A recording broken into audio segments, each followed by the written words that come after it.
Yeah, I'll react to that, sure. All right, let's do it. I'm not out of breath. You're out of breath. My name is Connor. Hello, I like to watch things. So, how Ireland became 2020's fastest growing economy. Let's find out, shall we? My name is Connor. I like to learn stuff. Preemptive like. Let's do it. Economics Explained, great channel. This is Ireland, or more specifically, the Republic of Ireland, which is a sovereign nation that is home to 5 million people who are all quickly becoming some of the wealthiest citizens in the world. Ireland now has a GDP per capita of over $80,000, meaning they are well ahead of traditionally wealthy nations and regions like Switzerland, Hong Kong, and Norway. Damn. Nice job, Ireland. Only placing behind statistical outliers like Luxembourg, Monaco. Singapore, and Qatar.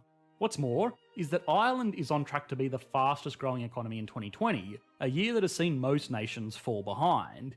It has achieved this despite historically being very dependent on trade and tourism, which has of course been a lot more difficult in a world of closed borders. So it looks like there should be a lot to learn from this country that could potentially be adopted to our own economies, so that we too may share in the luck of the Irish, right? Well, that's what the figures might have you believe, but it may not be the whole story. Frequent viewers of the channel will know that GDP figures alone can leave out some very important details about the true prosperity of a nation and the people living within it. So, to see if Ireland is more a miracle of paperwork, we need to look at a few key areas. How has Ireland become so wealthy despite its history of being poor and oppressed? Is this wealth going to benefit the citizens of the nation? And is this Irish strategy something that all nations could adopt? Oh, and of course, while we're here, it should go without saying that we're going to put Ireland on the Economics Explained national leaderboard. This video is brought to you by Trends, the internet's ultimate knowledge hub for entrepreneurs and aspiring ones alike. With a subscription to Trends, you'll gain exclusive access to live Q&As hosted by industry-leading startup CEOs, not to mention an invaluable content library with articles that I know you guys are absolutely going to love reading. Like this article Make sure on to 15 use growth hacks to help his you grow link. your startup, or this one about the rise of esports. Try out Trends for an entire week, or for just $1 by going to trends.co/economicsexplained. Again, that's trends.co/economicsexplained. The link is on the screen now and in the video description below. Now, Ireland is a member of the European Union, and unlike their estranged mother, they have remained so. This has, in many ways, been a relationship that the nation has been able to leverage to truly make the country what it is today. We will get to those benefits later, but there are also some major drawbacks. For starters, they are using the euro, which brings with it a collection of disadvantages. We have covered these disadvantages on our videos on Brexit, Greece, Germany, and Italy, so I don't want to repeat too much here, but in short, not having control over your own currency. Sorry, I want to get different position. Pay attention more. Okay. Your own currency means you don't get to set your own interest rates, and you are also indirectly responsible for other, less prosperous members of the Union.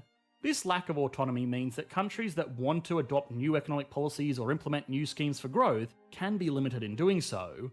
This is part of the reason that most European nations have seen very little GDP growth in the last decade. The nations that are doing well, like Germany, are being held back by places that are doing poorly, and nations that are doing poorly are being trodden on by places that are doing well.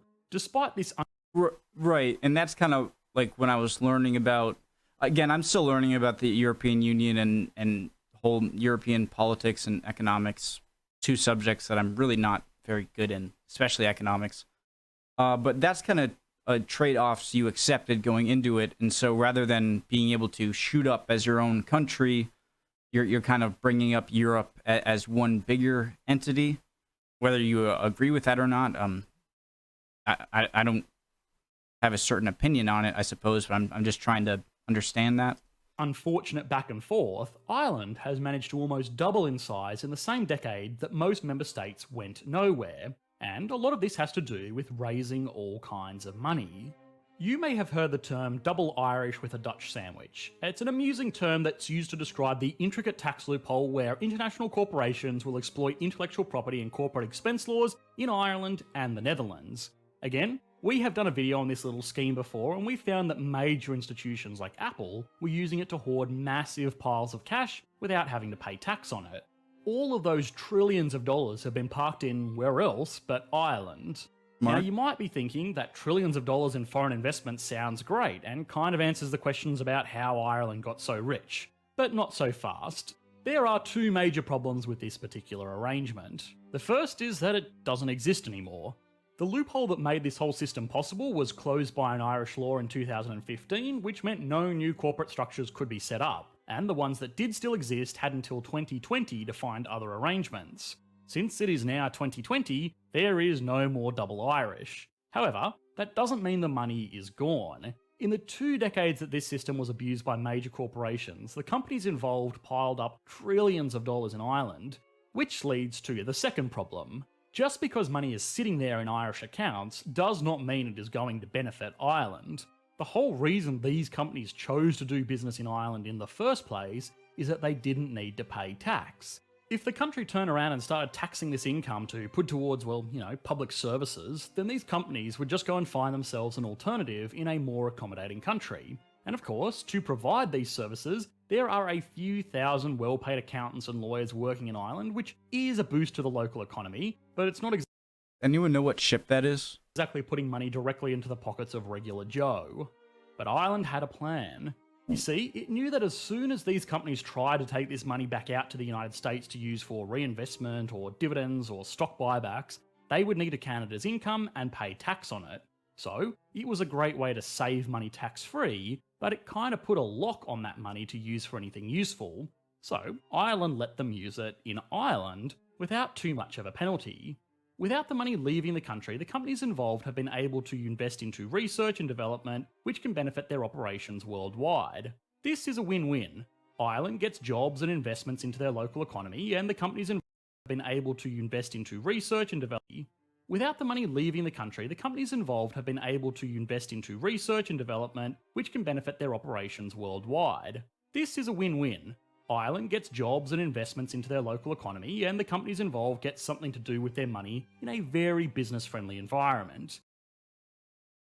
So I'm 90% chance I'm going to be completely wrong here. But so because of these tax havens not being available in 2020, or these loopholes making a lot of people want to put money in Ireland, Ireland has many businesses that seem lucrative, and so they want to keep it there. So they're basically saying there's enough good businesses in Ireland for those people to still want to keep that money in Ireland because they think it's going to grow. In fact, this friendly arrangement actually goes well beyond this single tax loophole. Today, Ireland is one of the largest technology centres in the world, with operations from silicon chip manufacturing to medical research centres spread across a population of less than 5 million people. So they're basically saying in order to get around that, in order to keep the money in Ireland, they have a bunch of businesses that look very good, like good investments. That just seems so easy, that seems so convenient and strange. I don't understand why they would still want to stay in Ireland. Okay. The reason they set up operations here of all places, rather than Silicon Valley or Seattle or Shenzhen, extend beyond just tax, and can be more well classed as Ireland just being a really good middleman.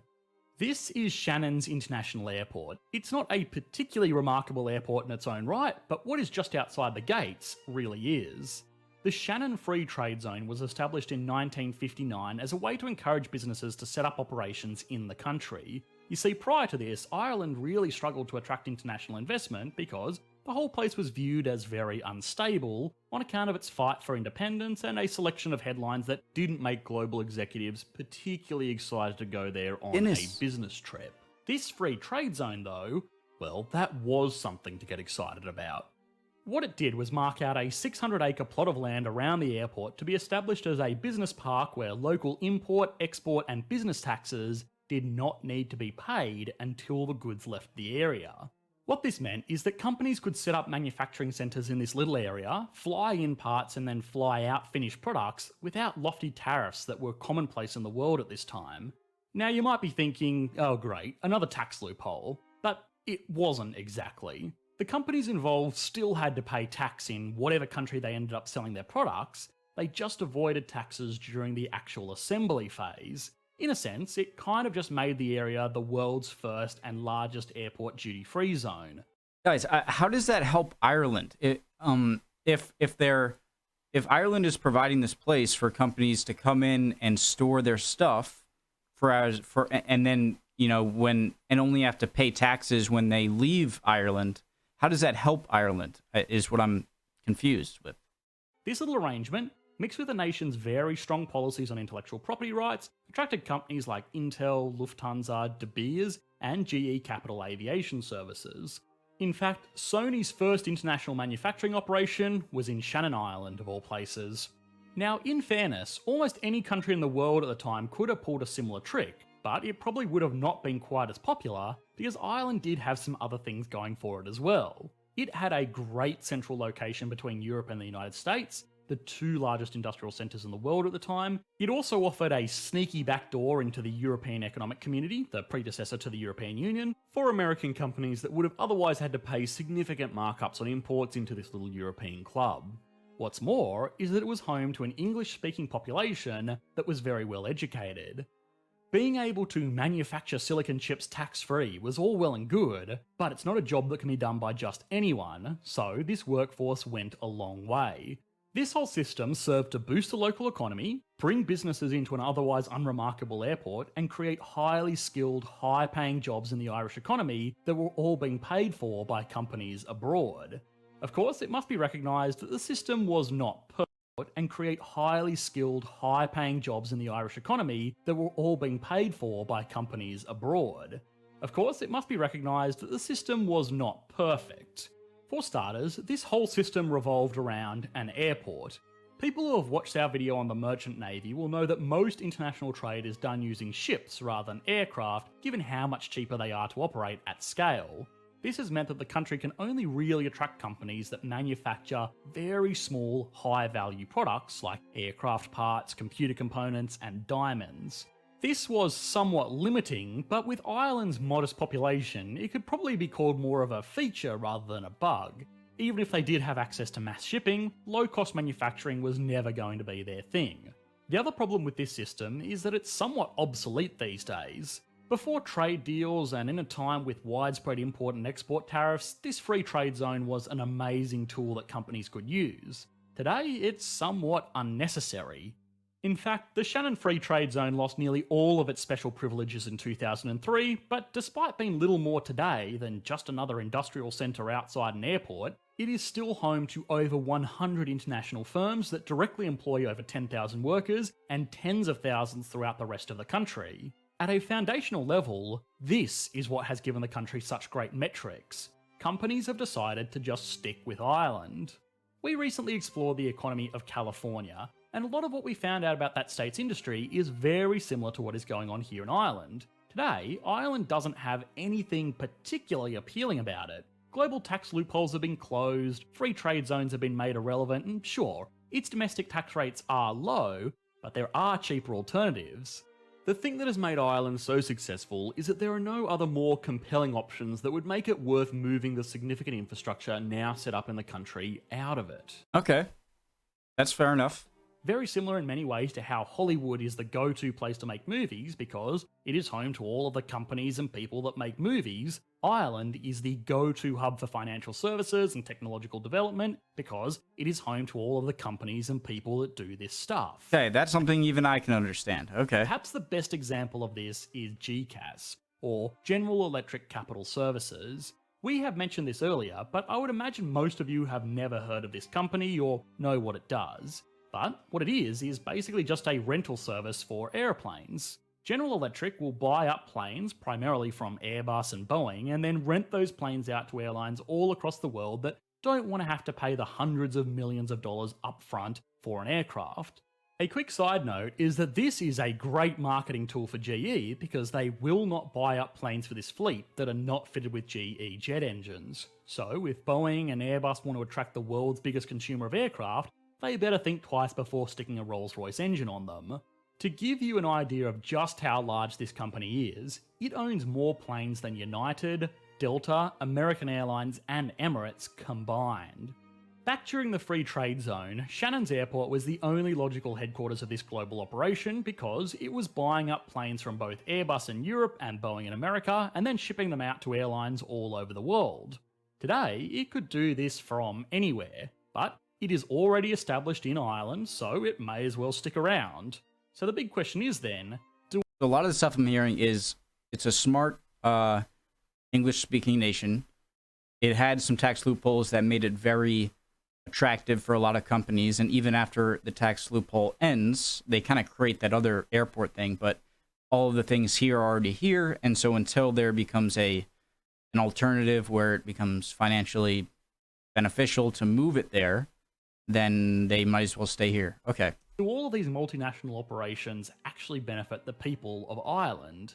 And the answer is, well, yes, sort of. Of course, for the people directly involved in these businesses, it is great. They will earn lots of money and do very well for themselves. But for everyone else, it is causing a lot of the same problems we have seen in places like San Francisco.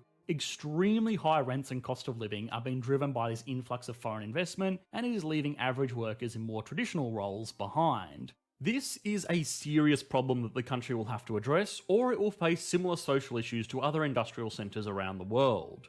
A two-speed economy. Now to put Ireland on the Economics Explained national leaderboard. This will be a fun one because of just how unique Ireland's history has been. Starting off with size, the nation has a GDP of $398 billion as of 2019, and this figure is actually likely to increase in 2020. This gives the nation a 7 out of 10 because it must be remembered that it is still a relatively small country with a modest population. What's the USA score? That small population, though, makes its GDP per capita figure extremely strong, with each resident sharing an $80,000 worth of that output. That's crazy. It's only beaten by the statistical outliers that we saw earlier. It gets an easy 10 out of 10. Stability and confidence is quite strong. Despite its short and tenuous history, the nation has established itself as a reliable centre of international business. All of the tax breaks in the world would mean nothing if companies could not be sure that the government wouldn't turn around and nationalise their enormous piles of money, so it gets an 8 out of 10. Yeah, I mean, Ireland nowadays, I can't think of a... Yeah, I can't think of a much more hesitating to say stable. Yeah, I mean, there's, the UK, obviously you have issues between Northern Ireland and Ireland, but in terms of Ireland itself getting into a big conflict with anyone is unlikely. And so, yeah, that makes sense. It's not quite Switzerland just yet, but it's certainly getting there. Growth. Well, there's not much to say here. In the past decade, the nation has doubled its economic output, at least by GDP figures. This is on top of a long-running trend that has seen Ireland grow from impoverishment to the advanced centre of business it is today. It gets a 10 out of 10. What's more is that it's likely to be one of the few countries in the world that will report economic growth in 2020, even if it will be slightly more modest than in recent years. Finally, industry. Again, this is interesting. The country has obviously attracted all manner of businesses from around the world and established a good share of their own. It isn't necessarily going to benefit everyone, but a rising tide does lift all boats, and even working class residents are enjoying a better quality of life today thanks to these companies. Although, I do expect to be shouted at in the comments section for saying that, so, like and subscribe to make me feel better. Either way, the nation gets an 8 out of 10. Altogether, this gives Ireland an average score of 8.6 out of 10, only just falling behind Hong Kong, which isn't technically a sovereign nation, so this score is unbelievably impressive. It goes to show that being in the right place at the right time with the ability to provide the right services is a trait that will pay dividends for a very long time. And being in the right place with the right people is made a lot easier with Trends. Trends isn't just another website with incredibly detailed articles about really all good the tech video. and business trends that you definitely For sure. need to be aware of right now. No, Trends is much more than that. At its core, Make sure to use their link. So yeah, Ireland, smart people, stable country, as countries go. And yeah, with all the previous loopholes, if you want to call I don't see how the airport thing isn't sort of a loophole. If you're not going to call it a loophole, it's just as Call it a loophole, don't call it whatever. But now that that's the Bermuda, Ireland, Netherlands thing is gone, they have those established countries there who don't want to leave anytime soon. So Trends good video. is a community of like-minded hustlers and founders, people that you can run your ideas and perhaps even partner with to build your startup. And while you're networking with awesome members of the Trends community, don't forget to RSVP for live webinars hosted by industry-leading CEOs. Cool. If webinars aren't your jam, then consider taking a look at the Signal section of Trends, where you can view an endless array of detailed analytics into all of the latest sectors that are taking off right now. Analytics prepared by some of the smartest people on the planet. Analytics that were previously only available to hedge fund managers and other top investors. Feel free to try out Trends right now, all for just $1 by going to trends.co/economics explained. Use the /economics explained, helps them out. trends.co/economics explained. The link is on the screen now and in the video description below. Thanks for watching, guys. Thanks for making. Awesome video. Cool. I know I must have been pretty frustrating and looked like an idiot a lot, throughout that, but I'm not afraid to look like an idiot. In many cases, in many subjects, I am an idiot, but it's all about learning more. That's what I care about. Hope you're all doing well. Chin up. If not, you'll be good soon. Emotions are fickle, my friend. See you next time.